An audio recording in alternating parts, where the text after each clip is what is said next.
Објавени 2 огласи за самовработување од активните мерки на владата. На овие огласи ќе може да аплицираат невработени лица до 29 години и може да добијат до 10.000 евра неповратни средства, како и лица невработени со возраст над 29 години, кои ќе добијат 7.000 евра.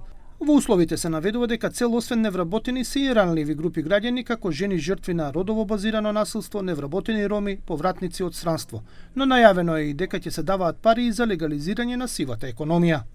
Како и граѓани кои сакаат да ја формализираат својата досекашна неформална дејност.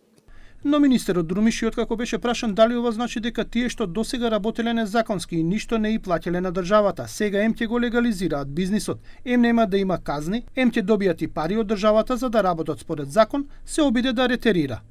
Не е до таа целта.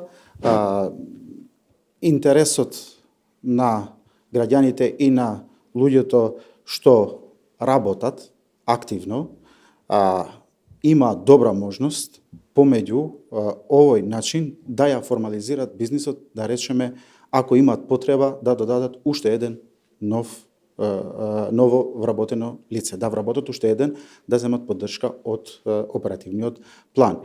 Инаку, имплементацијата на самата програма започнува со јавен повик до невработените лица за учество. Потоа заинтересираните лица се пријавуваат во надлежниот центар за вработување и пополнуваат првичен прашалник. Врз основа на резултатите се изготвува ранг листа на учесниците за понатамошната фаза.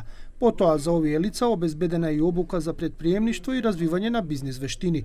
По завршувањето на обуката се изготвува бизнис план од страна на невработените лица, заедно со ангажираните консултанти од страна на Агенцијата за поддршка на предприемништвото, и откако консултантите со невработените лица ќе завршат со својот дел од работата, продолжува последниот дел, а тоа е проценка од страна на експертската комисија која што исто така ќе се формира од страна на агенцијата.